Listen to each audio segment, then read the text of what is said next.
BJP के पूर्व प्रदेशाध्यक्ष सुभाष बराला विदेश से लौटे हैं और जब उनसे बात की गई तो उन्होंने बताया कि हरियाणा के किसान की फसल का एक एक दाना खरीदा जाएगा। लगातार हल्के के अंदर हो रही तेज बारिश की वजह से किसानों की फसलें बर्बाद हो चुकी हैं। तो उन्होंने बताया है कि स्पेशल गिरदावरी के आदेश दिए गए हैं। तो हम आपको बीजेपी के पूर्व प्रदेशाध्यक्ष सुभाष बराला से बात करवाते हैं। सर बरसात के कारण है।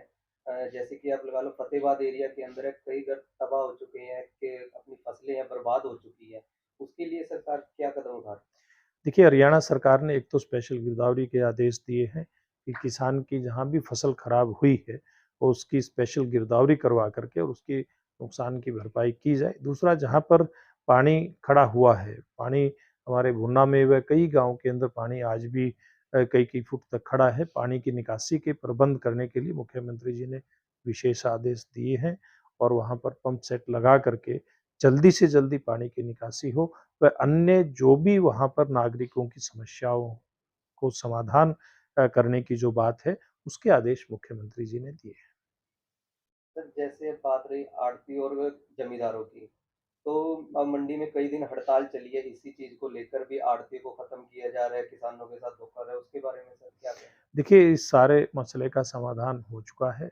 अब किसान की जो फसल है, उसकी खरीद की व्यवस्था किसान संगठनों से भी बात करके और जो हमारे व्यापारिक संगठन हैं, उनसे बात करके सारी व्यवस्था हो चुकी है और मैं समझता हूँ, हरियाणा के किसान को अपनी फसल की बिक्री में कोई दिक्कत नहीं आएगी और ना ही आढ़ती को किसी प्रकार की कोई परेशानी होगी। जी सर, अपना आप विदेश यात्रा पे जाके आए हैं सर, उसका मेन उद्देश्य क्या है? देखिए, मुख्य रूप से कनाडा जाने का जो मकसद था, गीता जयंती समारोह, अंतर्राष्ट्रीय गीता जयंती समारोह का आयोजन जो वहाँ पर हुआ, उसमें भाग लेने के लिए मैं गया था।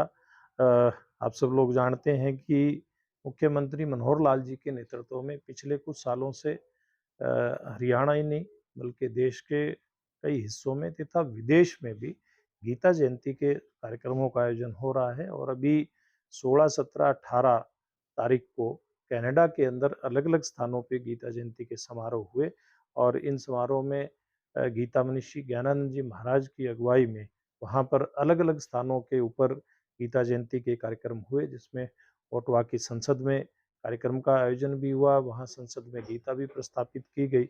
इसी प्रकार से एक पार्क का नाम भगवद गीता पार्क रखा गया और टोरंटो जो वहाँ का एक प्रमुख व्यापारिक केंद्र है, वहाँ पर गीता जयंती के अवसर पर एक बहुत बड़ी शोभा यात्रा का आयोजन किया गया।